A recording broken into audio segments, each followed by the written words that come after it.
Dilansir dari Detikcom dan ditulis oleh Hakim Gani.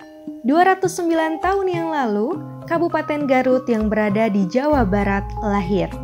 Lahirnya Garut tak bisa dipisahkan dari adanya sebuah kabupaten bernama Limbangan. Sejarah itu tercipta usai dibubarkannya Kabupaten Limbangan pada tahun 1811.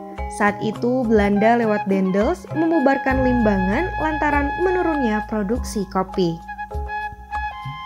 Dikutip dari laman resmi Pemkab Garut, garutcup.co.id, 2 tahun kemudian, tepatnya pada 1813, Letnan Gubernur Belanda di Indonesia, Raples, mengeluarkan surat keputusan untuk membentuk kembali Kabupaten Limbangan dengan ibu kota di wilayah Suci, masuk Kecamatan Karangpawitan saat ini. Kala itu, Bupati Limbangan Raden Adipati Arya, RAA Adi Wijaya, kemudian membentuk panitia untuk mencari tempat yang cocok bagi ibu kota kabupaten. Mereka menemukan tempat yang cocok di kawasan Suci bagian barat. Selain tanahnya subur, para panitia kala itu menetapkan tempat tersebut jadi ibu kota karena memiliki mata air yang langsung mengalir dari Sungai Cimanuk. Selain itu, tempat tersebut juga dikelilingi gunung seperti Gunung Cikuray, Papandayan, hingga Gunung Guntur. Kemudian saat itu, panitia mulai menata tempat saat mereka menemukan sebuah mata air berupa telaga kecil yang tertutup semak belukar. Seorang panitia kakarut atau tergores tanaman berduri. Seorang Belanda yang saat itu ikut dalam rombongan kemudian bertanya pada panitia tersebut perihal tangannya. Namun, dia tidak fasih dalam melafalkan kakarut menjadi gagarut.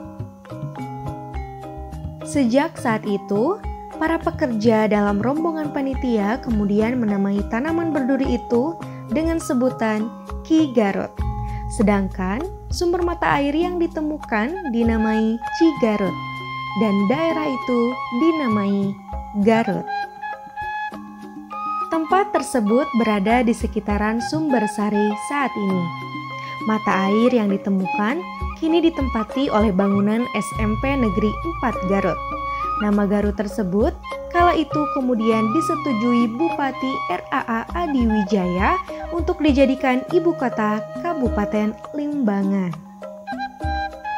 Mulai 7 Mei 1813, berdasarkan keputusan Gubernur Jenderal, nama Kabupaten Limbangan kemudian diganti menjadi Kabupaten Garut dengan ibu kota Garut mulai 1 Juli 1813. Di bawah pimpinan Bupati RAA Wiratanudatar, Kota Garut saat itu meliputi 3 desa, yakni Kota Kulon, Kota Wetan, dan Margawati. Sementara Kabupaten Garut meliputi distrik-distrik Garut, Bayongbong, Cibatuleles, Tarogong, Balubur Limbangan, Cikajang, Bungbulang, dan Pamengpe.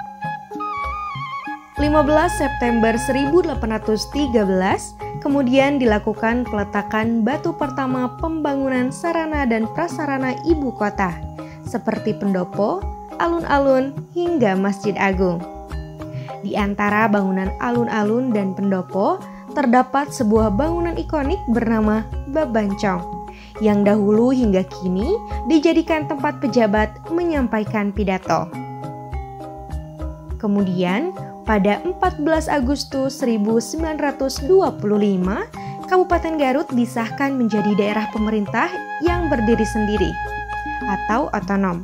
Saat itu Bupati Garut bernama Adipati Surya Kartalegawa. Sejak 209 berdiri, Kabupaten Garut diketahui sudah dipimpin 26 bupati, mulai dari RAA Adi Wijaya, RAA Seoria Kartalegawa, Momon Ganda Sasmita, Aceng Pikri, hingga Rudi Gunawan. Teka-teki hari jadi Garut sendiri sempat menjadi perbincangan hangat beberapa waktu lalu. Banyak orang yang berasumsi terkait perbedaan tanggal tepat berdirinya kota yang terkenal dengan dodol dan dombanya ini. Namun, Dalam Perda Kabupaten Garut nomor 30 tahun 2011 tentang Hari Jadi Garut, dinyatakan bahwa Hari Jadi Garut diperingati lebih tepat pada tanggal 16 Februari. Sejak saat itu, perayaan Hari Jadi Garut diperingati tiap 16 Februari setiap tahunnya. Tahun ini, Hari Jadi Garut diperingati sederhana, lantaran merebaknya kembali kasus COVID-19. Perayaan Hari Jadi Garut tahun ini hanya diperingati dengan upacara bendera di lapangan Otista atau alun-alun Garut, rapat paripurna di gedung DPRD, hingga ziarah makam para pendiri Garut. Mohon maaf, untuk sementara ditunda dulu, ucap Bupati Rudi Gunawan saat ditanya mengenai perayaan Hari Jadi Garut.